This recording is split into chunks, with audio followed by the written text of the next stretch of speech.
ಸುದ್ದಿಮನೆಯ ಎಲ್ಲ ವೀಕ್ಷಕರೂ ನಮಸ್ಕಾರ. ಸೊ ಇವತ್ತು ನಮ್ಮ ಜೊತೆ ಇದ್ದರೆ ಇತ್ಯಾದಿ ಸಿನಿಮಾದ ನಾಯಕ ನಟ. ಬನ್ನಿ ಸಿನಿಮಾ ಬಗ್ಗೆ ಕೇಳೋಣ. ಸೊ ಸಿನಿಮಾ ಇದೆ 20ಕ್ಕೆ ರಿಲೀಸ್ ಆಗ್ತಾ ಇದೆ. ಸೊ ಎಷ್ಟು ಎಕ್ಸೈಟ್ ಆಗಿದ್ದಾರೆ, ಮೊದಲನೇ ಸಿನಿಮಾ ಕಂಪ್ಲೀಟಾಗಿ ಅವ್ರ ಜೊತೆ ಮಾತನ್ನ. ಸರ್ ನಮಸ್ತೆ ಸರ್, ಹೇಗಿದ್ದೀರಾ? ತುಂಬ ಚೆನ್ನಾಗಿದ್ದೀನಿ. ಥ್ಯಾಂಕ್ ಯು ವೆರಿ ಮಚ್ ನೀವು ಬಂದಿದ್ದಕ್ಕೆ.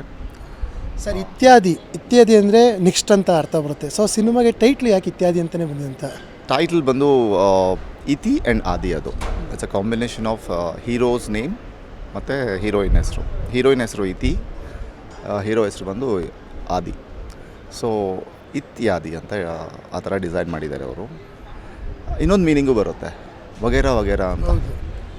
ಸೊ ಅಂದರೆ ನೀವು ಮೂವಿ ನೋಡುವಾಗ ಇನ್ನೇನು, ನೆಕ್ಸ್ಟ್ ಏನು ಅನ್ನೋ ಒಂದು ಕುತೂಹಲ ಬೆಳೆಸೋದಕ್ಕೆ ಸ್ಟೋರಿನ ನಾನು ಆ ಥರ ಕ್ಯಾರಿ ಮಾಡ್ತೇನೆ. ಇದರಲ್ಲಿ ನಾನೊಂದು ಸ್ಪೆಷಲ್ ಇನ್ವೆಸ್ಟಿಗೇಟಿಂಗ್ ಆಫೀಸರ್ ಥರ ಬರ್ತೇನೆ.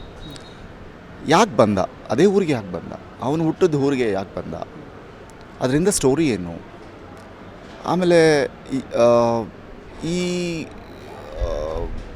ಕೊಲೆಗಳೆಲ್ಲ ಯಾಕೆ ನಡೀತಾ ಇರೋ ಕೊಲೆಗಳಿಗೆ ಇನ್ಸ್ಪೆಕ್ಟರ್ಗೆ ಸಂಬಂಧ ಏನು, ಇದೆಲ್ಲ ಜನಗಳ ಮೈಂಡಲ್ಲಿ ಓಡ್ತಾ ಇರುತ್ತೆ. ಸಿನಿಮಾ ಎಂಡ್ವರೆಗೂ ಓಡ್ತಾ ಇರುತ್ತೆ.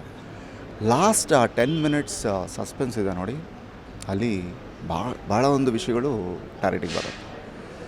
ಬಟ್ ಕ್ಲಾರಿಟಿ ಬರ್ತಾನೆ ಸೆಕೆಂಡ್ ಪಾರ್ಟಿಗೆ ಹೊರಟೋಗುತ್ತೆ. ಸೊ ಇದರದ್ದು ಸೆಕೆಂಡ್ ಪಾರ್ಟ್ ಕೂಡ ಇದೆ. ತುಂಬ ಡೆನ್ಸ್ ಫಾರೆಸ್ಟಲ್ಲೆಲ್ಲ ಈ ಮೂವಿನ ಶೂಟ್ ಮಾಡಬೇಕಾಯಿತು. ಆ್ಯಂಡ್ ಬಟ್ ಇದು ನನ್ನ ಮೊದಲನೇ ಮೂವಿನೇ ಮೇಜರ್ ಕ್ಯಾರೆಕ್ಟರ್ ಕೊಟ್ಟಿದ್ದಾರೆ. ಅವರು ನನ್ನ ಮೇಲೆ ಇಟ್ಟಿರೋ ಟ್ರಸ್ಟು ಮತ್ತು ಪರ್ಫಾರ್ಮ್ ಮಾಡಬಲ್ಲ ಅನ್ನೋ ಒಂದು ನಂಬಿಕೆ ನನ್ನಲ್ಲಿ ಕಾಡ್ತಾ ಇತ್ತು. ಆ್ಯಕ್ಚುಲಿ ಕೊಡಬಲ್ಲ ನಾನು, ಅಂದರೆ 100% ಡೆಲಿವರಿ ಮಾಡ್ತೀನಾ ಇಲ್ವಾ, ಹೇಗೆ ಮಾಡೋದು ಅಂತ ನಾನು ತುಂಬಾ ಎಕ್ಸಸೈಸ್ ಮಾಡಿದೆ. ಅಂದರೆ ಹೋಮ್ವರ್ಕ್ ಮಾಡಿಕೊಂಡೆ. ನನ್ನಲ್ಲಿ ಸ್ಟೇಷನ್ಸ್ಗೆಲ್ಲ ಹೋಗ್ತಾಯಿದ್ದೆ, ನನ್ನ ಫ್ರೆಂಡ್ಸ್ ಸ್ಟೇಷನ್ಸ್ಗೆಲ್ಲ ಹೋಗ್ತಾಯಿದ್ದೆ. ಹೋಗಿ ಅವರು ಹೇಗೆ ಅದನ್ನು ಆರ್ಗ್ಯುಮೆಂಟ್ಸ್ ಎಲ್ಲ ತಗೊಳ್ತಾರೆ ಅದನ್ನೆಲ್ಲ ನೋಡ್ತಾಯಿದ್ದೆ. 2 ಸಲ ನಿಜ ನಂಬ್ತಿರೋ ಇಲ್ವೋ, ಕಾನ್ಸ್ಟೇಬಲ್ ಜೊತೆ 2 ಸಲ ನಾನು ಫಿಸಿಕಲ್ ಇನ್ವೆಸ್ಟಿಗೇಷನಲ್ಲಿ ಪಾರ್ಟಿಸಿಪೇಟ್ ಮಾಡಿದ್ದೆ. ಹೇಗೆ ಇನ್ವೆಸ್ಟಿಗೇಟ್ ಮಾಡ್ತಾರೆ, ಒಂದು ಕೊಲೆ ನಡೆದು ಅಂತಂದ್ರೆ ಅದರಲ್ಲಿ ಏನೇನು ಅಬ್ಸರ್ವ್ ಮಾಡಬೇಕು, ಇದನ್ನೆಲ್ಲ ತಿಳ್ಕೊಂಡೆ. ಅದ್ರ ಜೊತೆಗೆ ನಮ್ಮ ಸೀನಿಯರ್ ಆರ್ಟಿಸ್ಟ್ಗಳು ಮಾಡಿರೋ ಇನ್ಸ್ಪೆಕ್ಟರ್ ಕ್ಯಾರೆಕ್ಟರ್ಸ್ನೆಲ್ಲ ರಿವ್ಯೂ ಮಾಡಿಕೊಂಡು ಒಂದೊಂದು ಡೈಲಾಗನ್ನ ಹೇಗೆ ಹೊಡಿಬೇಕು, ಯಾವ ಪಿಚ್ಚಲ್ಲಿ ಹೊಡಿಬೇಕು ಅದೆಲ್ಲ ತಿಳ್ಕೊಂಡು ನಾನು ಶೂಟಿಂಗ್ ಹೋಗ್ತಾಯಿದ್ದೆ. ಶೂಟಿಂಗ್ ಸ್ಪಾಟಲ್ಲಿ ನನ್ನದೇ ಒಂದು ಡಿಫ್ರೆಂಟ್ ಮಾಡ್ಯುಲೇಷನಲ್ಲಿ ನಾನು ಡೆಲಿವರಿ ಮಾಡ್ತಾಯಿದ್ದೆ. ಮೂವಿ ತುಂಬ ಚೆನ್ನಾಗಿ ಬಂದಿದೆ.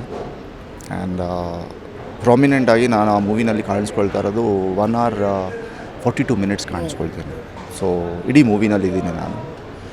ಅದಕ್ಕೆ ನನ್ನ ಪ್ರೊಡ್ಯೂಸರ್ಗೂ ಮತ್ತು ನನ್ನ ಡೈರೆಕ್ಟ್ರಿಗೂ ನಾನು ಚಿರಋಣಿಯಾಗಿರ್ತೇನೆ ಆ್ಯಕ್ಚುಲಿ. ಬಿಕಾಸ್ ಅವ್ರ ಮೂಲಕನೇ ನನ್ನ ಒಂದು ಆಸೆ, ಪ್ಯಾಷನ್ ಅನ್ನೋದನ್ನ ಇಂಡಸ್ಟ್ರಿಗೆ ಅವರು ನನ್ನ ಇಂಟ್ರೊಡ್ಯೂಸ್ ಮಾಡಿದ್ದಾರೆ. ಬಣ್ಣದ ಪ್ರಪಂಚ ಅನ್ನೋದು ನನ್ನ ನಿಜವಾಗ್ಲೂ ಒಂದು ಕನಸಾಗಿತ್ತು. ಚಿಕ್ಕವನಿದ್ದ ನಾನು ಅದನ್ನು ಬೆಳೆಸ್ಕೊಂಡಿದ್ದೆ. ಬಣ್ಣದ ಪ್ರಪಂಚದ ಬಗ್ಗೆ ನಾನು ಒಬ್ಬ ಆರ್ಟಿಸ್ಟ್ ಆಗಿ ಸ್ಕ್ರೀನ್ ಮೇಲೆ ಕಾಣಿಸ್ಕೋಬೇಕು, ಅದು ಇದು ಒಂದು ಆಸೆ ಇತ್ತು. ಸೊ ಆ ಆಸೆ ನೆರವೇರ್ತು ಅನ್ನೋ ಒಂದು ಖುಷಿ ಕೂಡ ಇದೆ. ಬಟ್ ಆಡಿಯನ್ಸ್ ಅದನ್ನು ಹೇಗೆ ರಿಸೀವ್ ಮಾಡ್ತಾರೋ ಅನ್ನೋ ಭಯ ಕೂಡ ಇದೆ. ಬಟ್ ಎಲ್ಲರೂ ಹೇಳ್ತಾರೋ ಪ್ರಕಾರ, ಅಂದರೆ ಟ್ರೈಲರ್ ನೋಡಿದವ್ರು ಹೇಳ್ತಾರೋ ಪ್ರಕಾರ ನಿನ್ನ ಪರ್ಫಾರ್ಮೆನ್ಸ್ ಚೆನ್ನಾಗಿದೆ, ಆ್ಯಕ್ಸೆಪ್ಟ್ ಮಾಡ್ತಾರೆ ಪಬ್ಲಿಕ್ ಅಂತ ಒಂದು ನಂಬಿಕೆ ಕೊಡ್ತಾ ಇದ್ದಾರೆ. ಇನ್ನು 2 ದಿವಸ ಇದೆ, ಎಕ್ಸಾಮಿನೇಷನ್ ಥರ. ರಿಸಲ್ಟ್ ಒಂದು ವೆಯ್ಟ್ ಮಾಡ್ತಾಯಿದ್ದೀನಿ. ರಿಸಲ್ಟ್ ಪಾಸಿಟಿವ್ ಆಗಿ ಬರುತ್ತೆ ಅಂತ ಆಸೆ ಪಡ್ತಾಯಿದ್ದೀನಿ. ಅವರು ಎಕ್ಸಾಮಿನರ್ಸ್ ಯಾರು, ಪೇಪರ್ ಕರೆಕ್ಟ್ ಮಾಡೋರು ಆಡಿಯನ್ಸ್. ಅವರು ಒಳ್ಳೆ ಮನಸ್ಸಿಂದ, ಹೃದಯದಿಂದ ನನಗೆ ಒಳ್ಳೆ ರಿಸಲ್ಟ್ ಕೊಡ್ತಾರೆ ಅಂತ ಆಸೆ ಪಡ್ತಾಯಿದ್ದೀನಿ. ಸರ್ ನಾನು ಟ್ರೈಲರ್ ನೋಡೋ ಪ್ರಕಾರ ಸಿನಿಮಾದಲ್ಲಿ ವಾಮಾಚಾರ ಥರ ಇದೆ, ಮತ್ತು ಒಂದು ದೇವ್ದ ಥರ ಇದೆ, ಎಲ್ಲ ಥರನೂ ಮಿಕ್ಸ್ ಇದೆ. ಸೊ ಏನು ಹೇಳ್ತಾರೆ ಇದ್ರ ಬಗ್ಗೆ? ಡೆಫಿನೆಟ್ ಇದು ಹಾರರ್ ಅಂತ ಹೇಳೋಕ್ಕಾಗಲ್ಲ. ಡೆಫಿನೆಟ್ಲಿ ಇದು ಥ್ರಿಲ್ಲರ್. ಗರ್ಭಿಣಿ ಹೆಂಗಸರು ಯಾಕೆ ಕೊಲೆ ಆಗ್ತಾಯಿದ್ದಾರೆ, ಜನರಲ್ಲಾಗಿ ಇದು ಒಂದು ನಿಜವಾದ ನಡೆದ ಘಟನೆ ಅಲ್ಲಿ. ಆ್ಯಕ್ಚುಲಿ ಆ ಕೊಪ್ಪ ತಾಲೂಕಿನಲ್ಲಿ ಕಲ್ಲು ದೇವರು ಅನ್ನೋ ಒಂದು ದೇವಸ್ಥಾನ ಇದೆ. ಆ ದೇವಸ್ಥಾನಕ್ಕೆ ಒಂದು ಅದರದ್ದೇ ಆದ ಒಂದು ಕತೆ ಇದೆ. ಆ ಕಥೆನ ನಾವು ಸ್ವಲ್ಪ ಆ್ಯಡ್ ಮಾಡ್ಕೊಂಡಿದ್ದೇವೆ. ಆದಮೇಲೆ ಸ್ವಲ್ಪ ನಾವು ಕಮರ್ಷಿಯಲ್ ಆಗಿ ಅದಕ್ಕೆ ಕೊಟ್ಟಿದ್ದೇವೆ. ನಿಮ್ಮ ಪ್ರಶ್ನೆಗೆ ನಾನು ಹೇಗೆ ವಿವರಿಸಿ ಹೇಳೋಕ್ಕಾಗೋದಿಲ್ಲ, ಯಾಕಂದರೆ ನಾನು ಕ್ಲೈಮ್ಯಾಕ್ಸ್ ಬಿಟ್ಕೊಟ್ಟಂಗೆ. ಬಿಟ್ಕೊಟ್ಟಂಗಾಗುತ್ತೆ.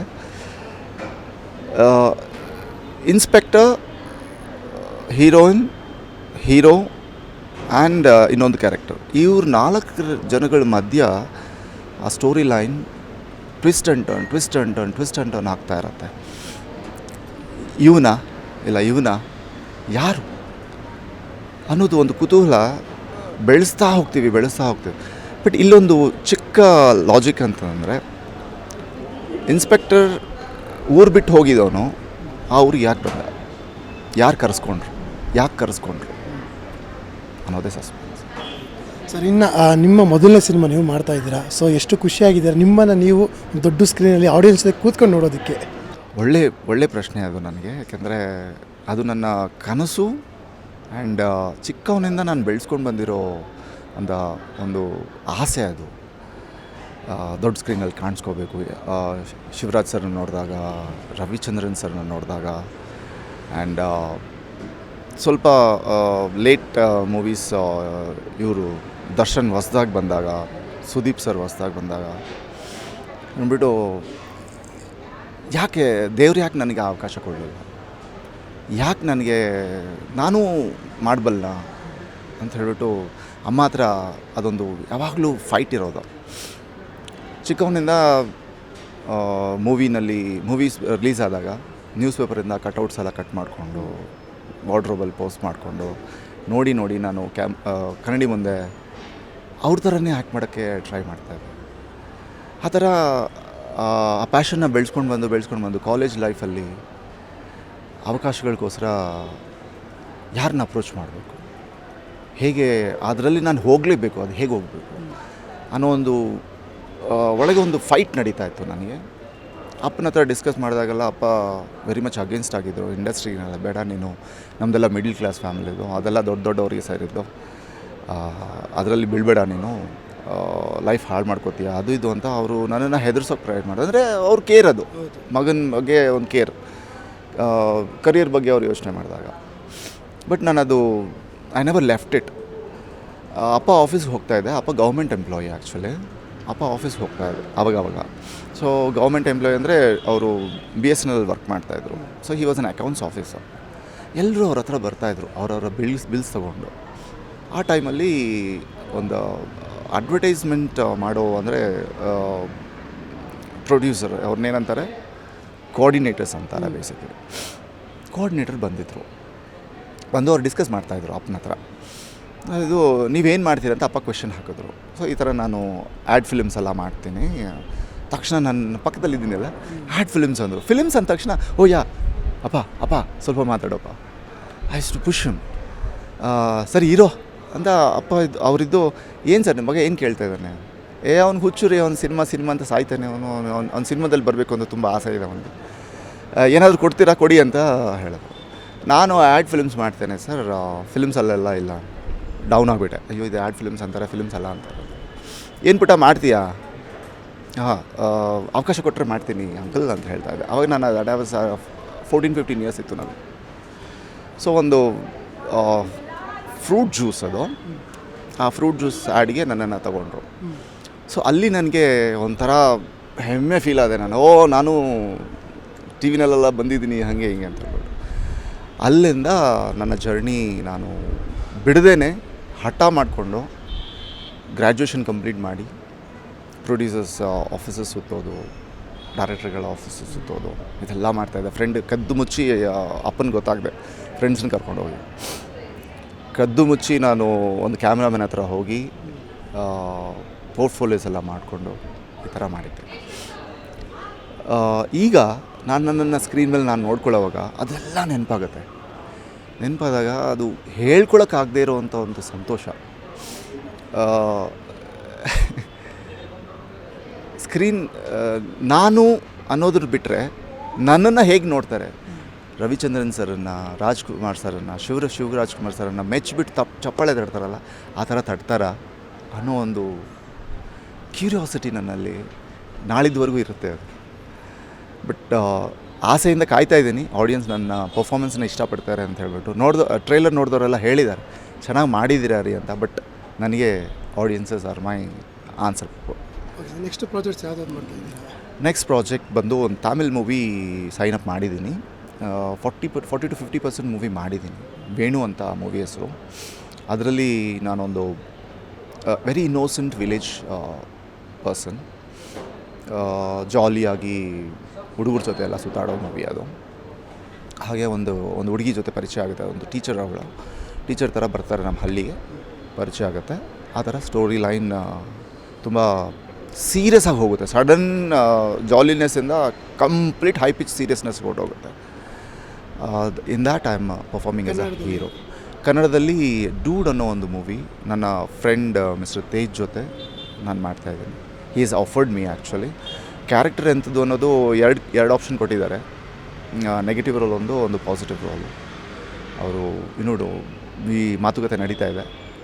ಸೊ ಸದ್ಯದಲ್ಲಿ I'll be performing in two dude also. ಆಮೇಲೆ ಇನ್ನೊಂದು ಪ್ರಾಜೆಕ್ಟ್ ಅದ, ಹೊಸ ಟೀಮ್ ಜೊತೆ ಮಾಡ್ತಾಯಿದ್ದಾನೆ. ಅದೂ ಮೂವಿ ಸೌತ್ ಕನ್ನಡದಲ್ಲಿ ನೆಕ್ಸ್ಟ್ ಜೂನಿಂದ ಶುರು ಆಗುತ್ತೆ. ಸೊ ಪೂಜೆ ಅದರದ್ದು ಬಂದು May 15th ಇಟ್ಕೊಂಡಿದ್ದಾರೆ. ಅದು ಕೂಡ ಒಂಥರ ಸಸ್ಪೆನ್ಸ್ ಬೇಸ್ಡ್ ಮೂವಿನೇ. ಸೊ ಲೆಟ್ಸ್ ಸಿ, ಈ ಜರ್ನಿ ಥರ ಸ್ಟಾರ್ಟ್ ಆಗ್ತಾ ಇದೆ. ಅವಕಾಶಗಳು ಬರ್ತಾ ಇದೆ. ಎಲ್ಲ ದೇವರು ದೊಡ್ಡವನು. ಸೊ ಆ್ಯಂಡ್ ನನ್ನ ತಂದೆ ತಾಯಿ ಸಹಕಾರ, ನನ್ನ ವೈಫ್ ಸಹಕಾರ, ಆಮೇಲೆ ಎಲ್ಲರೂ ಮೀರಿ ನನ್ನ ಆಡಿಯನ್ಸ್ ಸಹಕಾರ ಇದ್ದರೆ ಇಂಡಸ್ಟ್ರಿನಲ್ಲಿ ನಾನು ನನ್ನದಾದಂಥ ಒಂದು ಸ್ಥಾನ ಗಳಿಸ್ಕೋಬೇಕು ಅಂತ ಆಸೆ ಪಡ್ತಾಯಿದ್ದೀನಿ. ಅಪ್ಪು ಸರ್ ಬರ್ತಾರೆ, ನೋಡ್ಬೋದು. ಅಪ್ಪು ಸರ್ ಬರ್ಡೇಗೇನೆ ಅದು ಅದೇ ಪ್ಲ್ಯಾನ್ ಮಾಡ್ಕೊಂಡು ಮಾಡ್ತಾರೆ ಸರ್. ಇನ್ನು ನೀವು ಸರ್ ಇತ್ಯಾದಿ ಸಿನಿಮಾ 26 ರಿಲೀಸ್ ಆಗ್ತಾ ಇದೆ. ಎಲೆಕ್ಷನ್ ದಿನ ಬೇರೆ ಅವತ್ತು ಜನ ಫ್ರೀ ಇರ್ತಾರೆ. ಬೆಳಿಗ್ಗೆ ಓಟ್ ಹಾಕಿ ಸಿನಿಮಾಗೆ ಬರೋಕ್ಕೆ ನೀವೇ ಕೇಳ್ಕೊಂಬಿಡಿ ಎಲ್ಲರನ್ನು.